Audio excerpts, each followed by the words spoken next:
When Marie Curie won her second Nobel Prize in 1911, she was in the middle of a bitter scandal.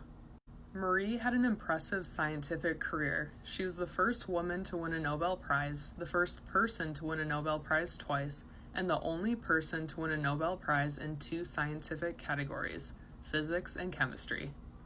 Her husband, Pierre Curie, was a co-winner of her first Nobel Prize, making them the first ever married couple to win a Nobel Prize together. Marie and Pierre enjoyed a loving partnership in addition to their scientific collaborations. However, tragedy struck on April 19, 1906, when Pierre was crossing the street in Paris in the rain when he slipped and fell underneath a heavy horse-drawn cart.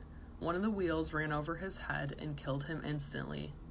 After 10 years of marriage, Marie now found herself a 38-year-old widow with two young daughters. 4 years later, in 1910, Marie began an affair with a married physicist named Paul Langevin, who had been a student of Pierre Curie's. Paul had also worked closely with Albert Einstein. At the time, Paul was in an unhappy marriage and was estranged from his wife. In 1911, Paul's wife found apparent love letters from Marie addressed to her husband and gave them to a tabloid newspaper. Reporters then sensationalized the story and spread false rumors about the internationally recognized Marie. When the scandal broke, Marie had been at a conference in Belgium. When she returned, she found an angry mob congregating in front of her home in France. Terrified, she fled to a friend's house with her two young daughters.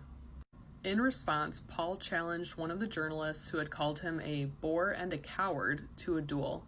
Elaborate preparations were made, but in the end, neither one of the men fired a shot. During all of this commotion, Marie won the 1911 Nobel Prize in Chemistry. There was opposition to her attending the official ceremony in Sweden due to the scandal causing many to believe that she had questionable moral standing. However, Marie replied that she would be at the ceremony.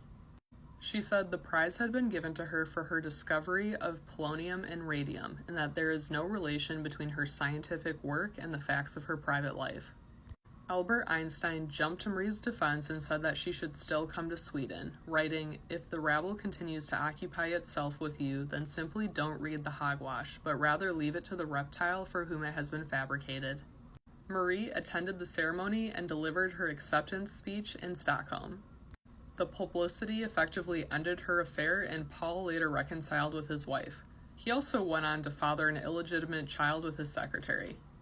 Interestingly, decades later, Paul's grandson ended up marrying Marie's granddaughter, and they both became scientists as well.